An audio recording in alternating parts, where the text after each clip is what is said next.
Well, joining me now to discuss the conflict in Israel and Gaza is a TV host and satirist, Bاسم Youssef.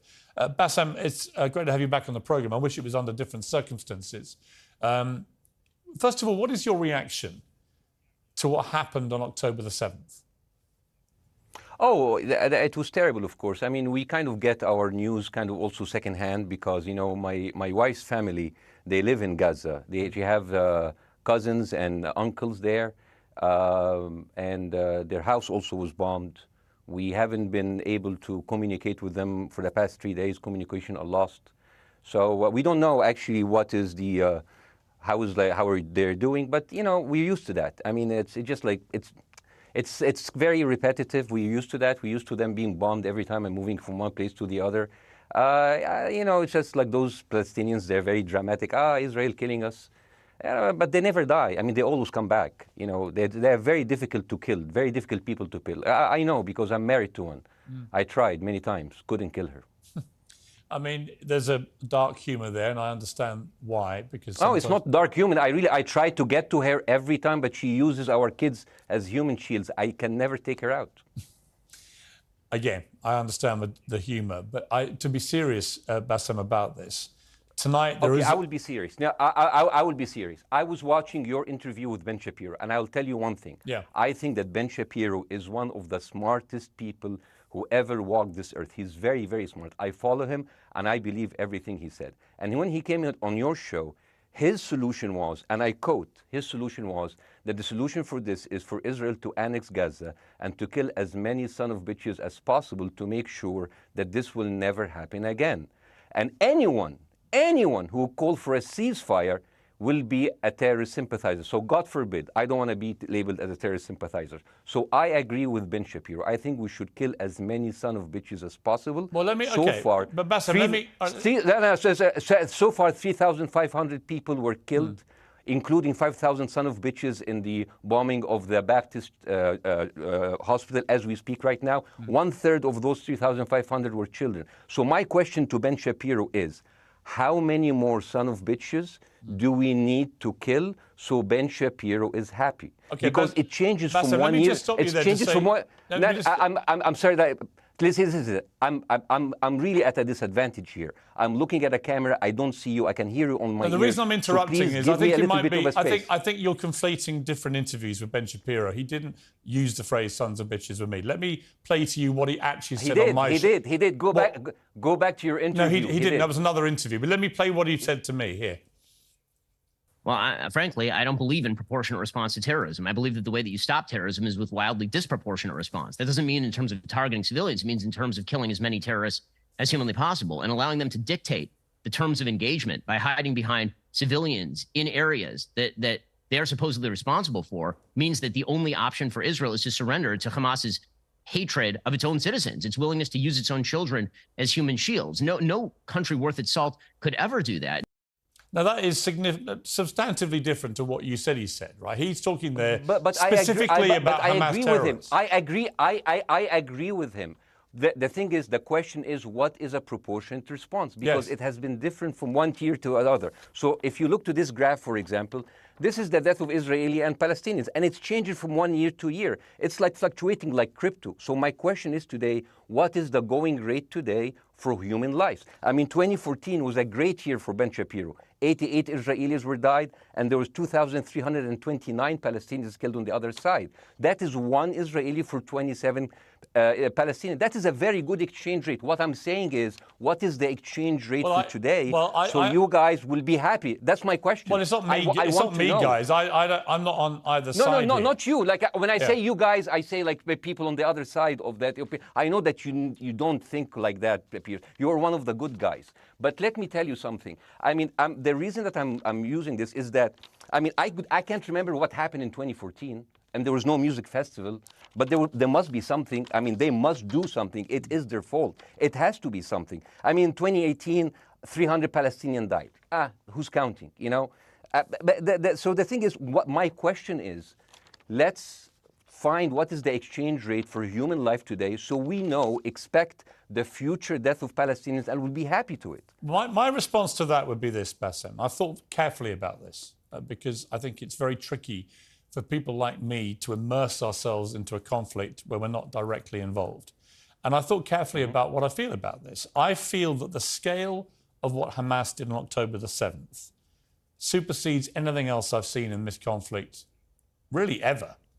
The savagery, the butchery, the slaughter of 1,300 people, the shooting of babies, the 100%. kidnapping of grandmothers, and so on. So if we can agree on that, which I think is inarguable, then the question then becomes, again, about proportion. I don't disagree that there's been a lot of bad stuff on both sides going back historically for decades. But if we agree that this was on a different level altogether, quite deliberately by Hamas, designed to provoke, no, here's my question. Let me ask you a question. And the question, because you raised it earlier about proportion. I honestly don't know what the proportionate response is. I honestly don't. I don't. I've been watching the airstrikes this week thinking... So what's your question? Well, I would ask you, if you were Israel, what would you... If I was Israel? If you were Israel and that had happened to you, what would you think would be the appropriate way for the country to respond?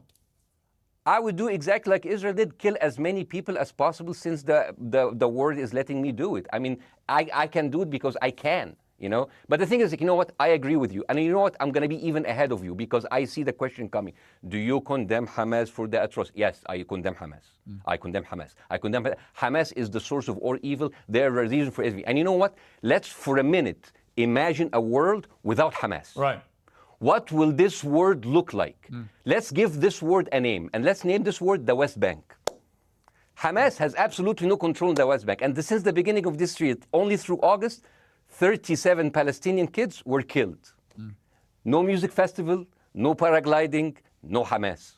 Since the occupation of the West Bank, 7,000 Palestinians were killed. No music festival, no paragliding, no Hamas. I can go on and on and on and on. No, but you don't need to, because in a way you're preaching to the choir. I've followed this crisis. Oh no, you're not preaching. So the thing is, like, in the sense that I know that what you're saying has validity. Of course, Piers. By the way, Piers. I am at a disadvantage here. I can hear you. I cannot see you. I am in a claustrophobic room, and so please cut me some slack and don't interrupt me and interrupt my points. Sure. So, because this has to be fair. Understand. Because if you want to only hear your opinion, I can just condemn Hamas and go home.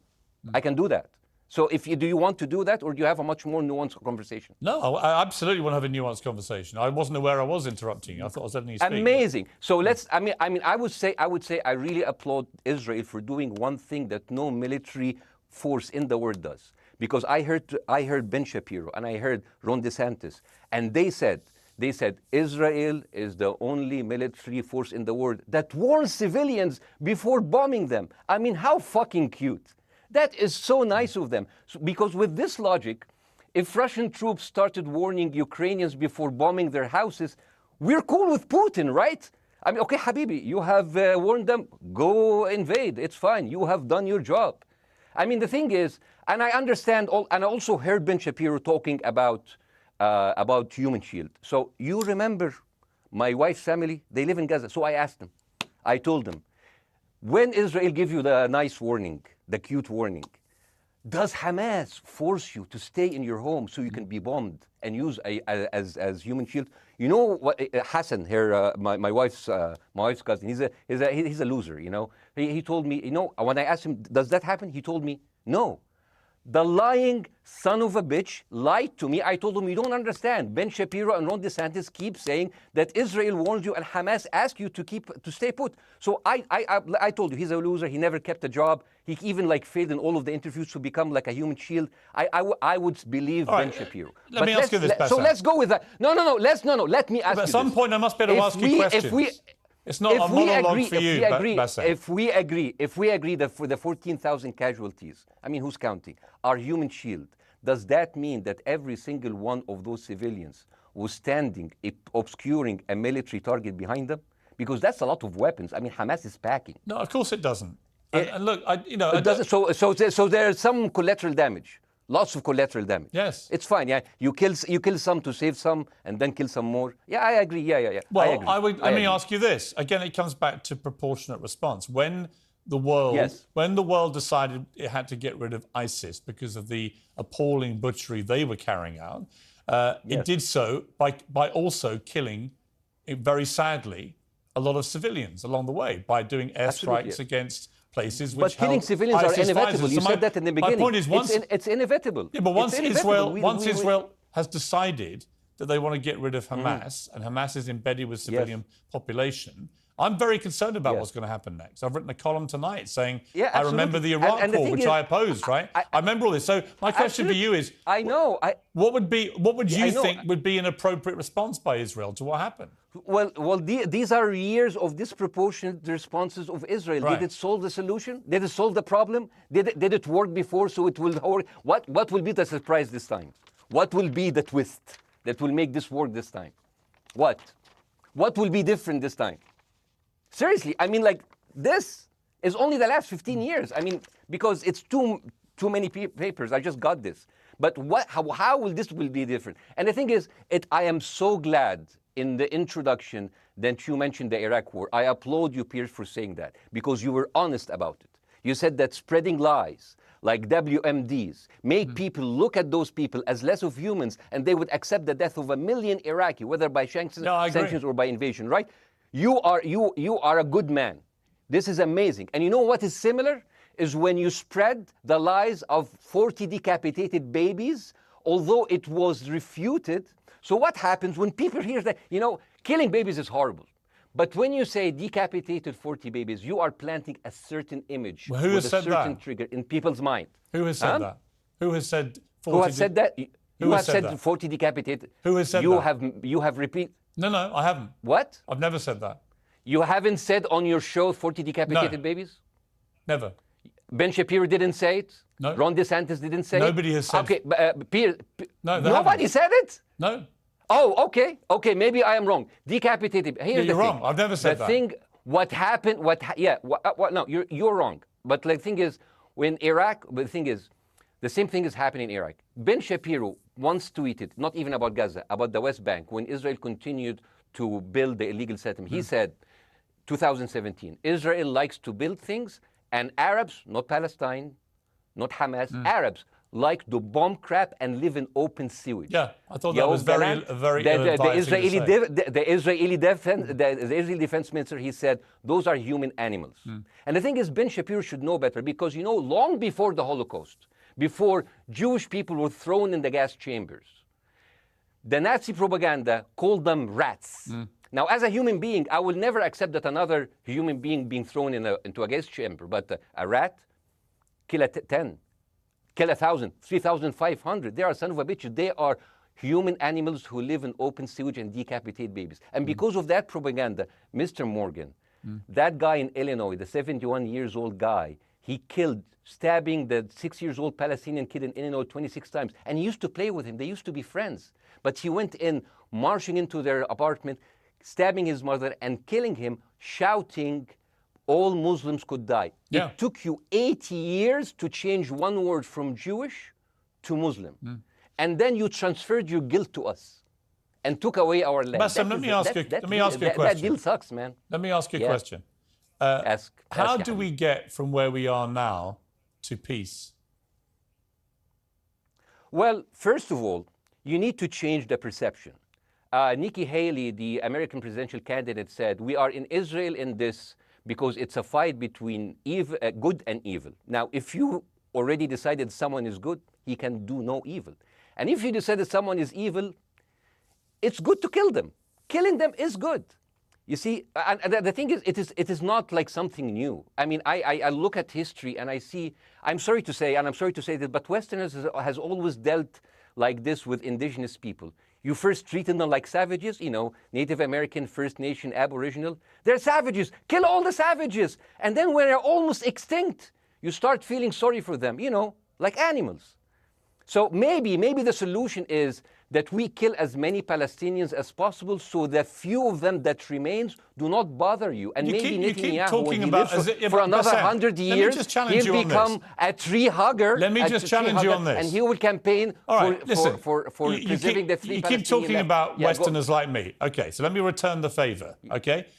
Hamas is dedicated to the complete eradication of Jewish people. I am not the spokesman for Hamas. I'm not saying you are. Why do you keep... I'm not saying you I'm are. not their spokesman. You're talking to me. I fucking hate them. Bassem, Fuck Hamas. you are Hamas. No, are you happy? You're missing my point. You're talking in a generalized way about people in the West who always talk about Arabs as savages. I don't. No. I'm talking about America. About I actually led the campaign.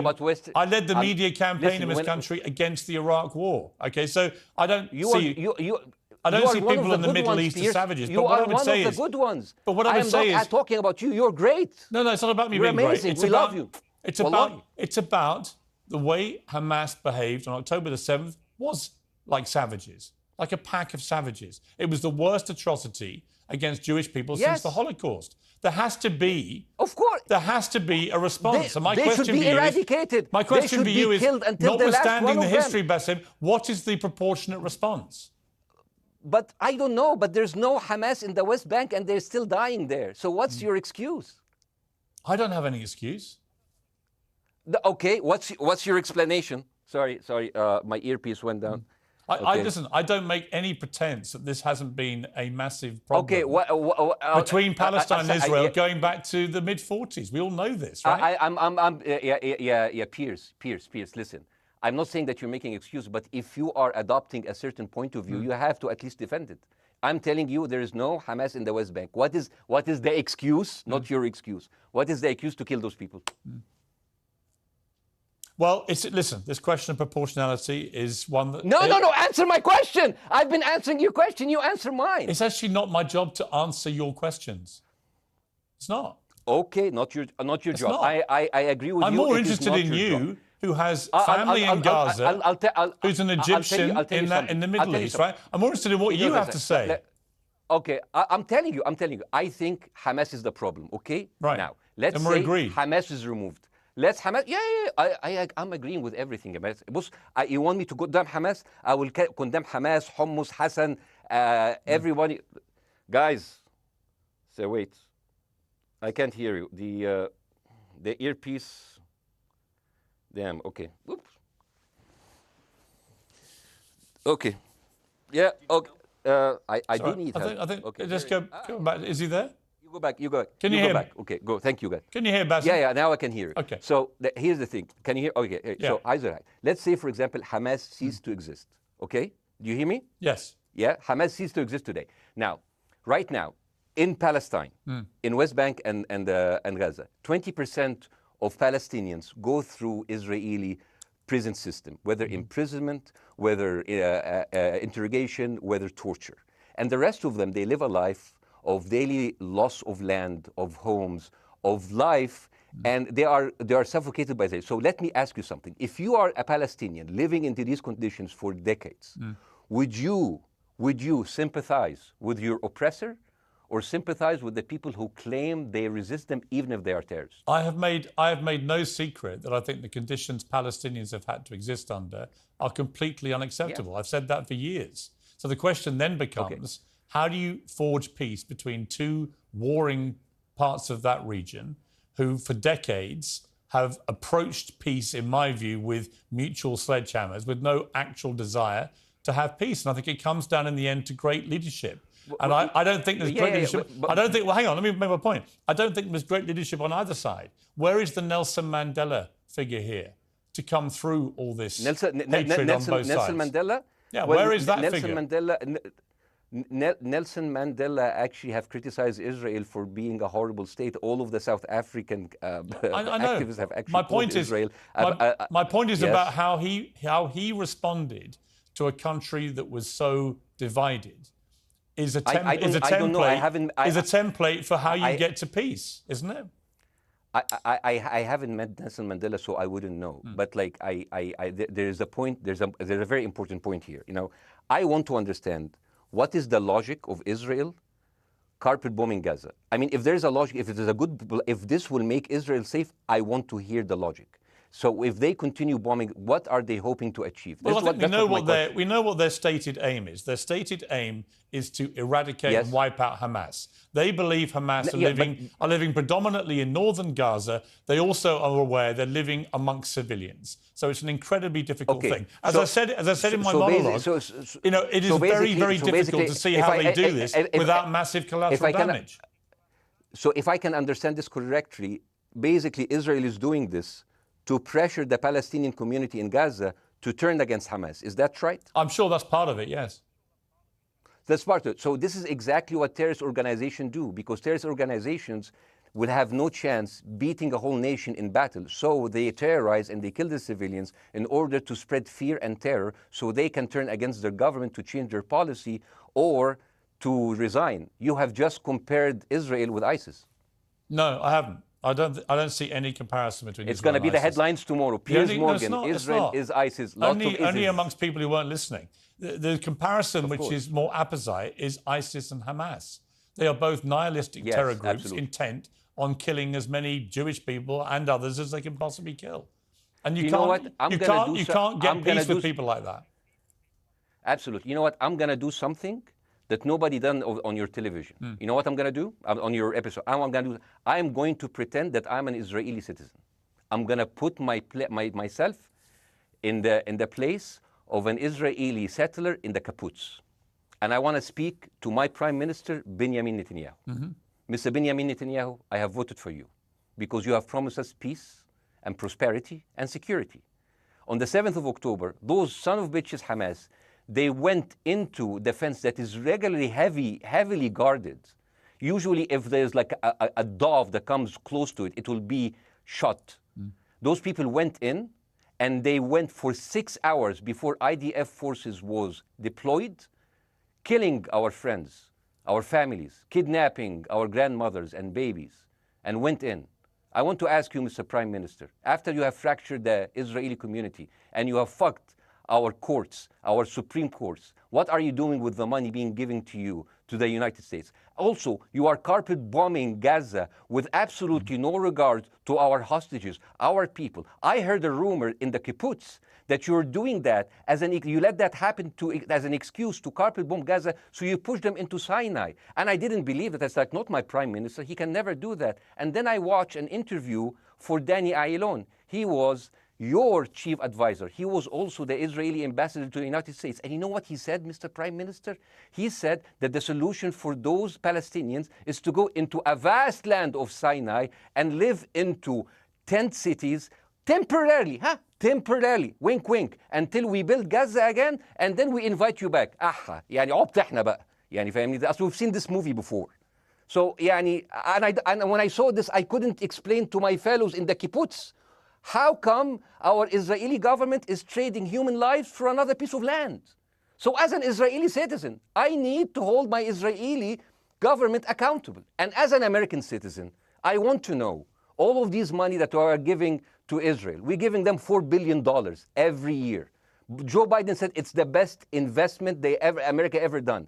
Well, if I am in the place of Joe Biden, I would say, sorry, don't speak. I would say, if I was Joe Biden, I would go down and whisper in the ears of Netanyahu and tell them, I hate bad investments. They haunt me, like Littlefinger in Game of Thrones. But the thing is, this is the problem. Israel always victimizes itself, and I have never seen a victim putting their oppressor under siege and bombing them 24/7. Israel wants you to believe that they are the victim. Dealing with Israel is so difficult. It's like being in a relationship with a narcissistic psychopath. He fucks you up, and then he makes you think it's your fault. All right, you Basim, look at Israel as Superman, but they're really Homelander. Wallahi, they are shooting Basim, fish in a barrel, and they are annoyed with the splashes. Basim, I want to say two things. One, if you could just slightly manage your language. We are uncensored, but if you keep swearing, I'm very sorry. We have to apologise to viewers who may be offended by that. I apologize. But I understand passions run high, so let's not get too bogged down about the old swear word. I apologize to the viewers. I apologize to the viewers for my language. My second question is this: after the sight of dead civilians. After the break, we have the managing director of the Daily Wire, which is Ben Shapiro's company. We were going to interview him on his own, but he's happy to come on and talk with you directly if you are prepared to stay. Well, of course, I can stay, but again, I am I am in a disadvantage, and I would like to have my space to respond. Okay, we'll come back after the break. Because here's the thing. There's Bassem, two things we've I want got to go to a before, break. all right? When we come back from the break, we'll be you and Jeremy Boring from the Daily Wire. I have news. We're taking a short break, Bassem. I'll be back. Welcome back to Uncensored. For more on the situation in Israel, I'm joined now by the CEO and co-founder of the Daily Wire, Ben Shapiro's partner, Jeremy Boring. Jeremy, thank you very much indeed for joining me. I'm sorry we demoted you earlier to mere MD. You are the CEO and co-founder. You know Ben Shapiro better than anyone, really. I did a big interview with Ben, obviously, the other night, which went around the world and has sparked a big reaction, including from our guest, Bassem Youssef, who's still with us. First of all, you've been listening to Bassem and what he's been saying. What's your response? Well, first of all, I make it a point not to speak for Ben Shapiro. He's got 20 IQ points on me and speaks for a living professionally, so he's much better prepared to defend himself. But as his business partner, as his best friend, I do feel like I have to respond to the things that Bassem was just saying. First of all, the question of how many sons of bitches have to be killed in order to end this conflict, I suppose that the answer is as many of them as it takes. That doesn't mean that I or Ben or any decent person in their right mind is happy with the killing of civilians. I posted at the very beginning of this conflict that a woman or a child blown apart in Gaza is just as tragic as a Jewish baby killed in one of the settlements. That doesn't mean that Israel's actions and the actions of Hamas are morally equivalent. You know, the tragedy is the tragedy, but the moral equivalency is nonsense. If you entered Israel with the express purpose of targeting and murdering civilians with your own hands in cold blood, that is not comparable to Israel bombing targets in the Gaza Strip and killing civilians as a terrible, tragic consequence. War is terrible. War is an awful thing. That's why decent people don't lightly engage in war, and why Hamas should not have incited this war. You know, we can talk about the history of the Israeli conflict. I'm not a professional political commentator. I'm a CEO. I'm a screenwriter, and I'm certainly not Ben Shapiro.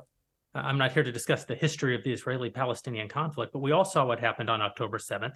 And the idea that Israel was not going to react severely to that, or that Israel should not react severely to that, is ludicrous. And Jeremy, let me ask you that Ben Shapiro should be a moderating voice, that Ben Shapiro should be, saying, no, Israel should not respond in this situation. That's nonsense. Let me ask you, though, Jeremy, the question which I think is the big question. What is a proportionate response to that outrage on October the 7th, which is the worst attack on Jewish people since the Holocaust? What is proportionate? If it's true, as reports are suggesting tonight, that there may have been a hospital hit by an Israeli strike and up to 500 people or more have died, that would seem to me, if that is verified, and it's not verified yet, you know, we don't know exactly what has happened other than there's been a hit on this hospital. But if that is verified to have been an Israeli strike, that will strike many people as disproportionate. Certainly. Well, first of all, I don't know what a proportionate response is or why we would want it. I suppose a proportionate response would be for 3,000 Israelis to go through the fence, gun down innocent Palestinian women and children, burn their bodies, burn them alive, take hostages, rape their women.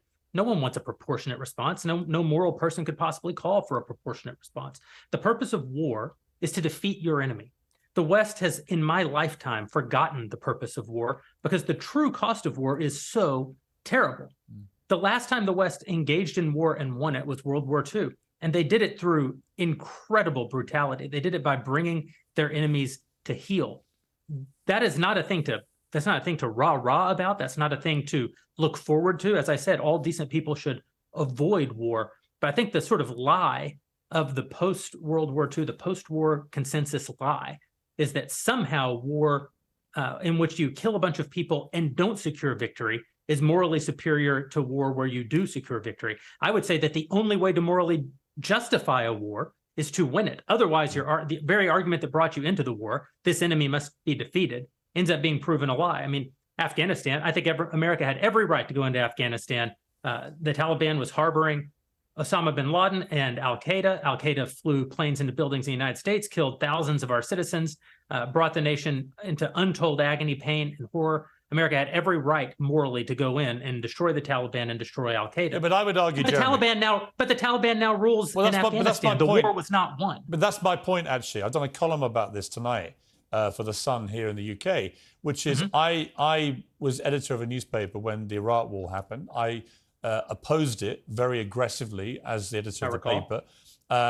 And sadly, we were borne out by events. It was a complete disaster, the Iraq War, in my view. It was illegally contested, I think.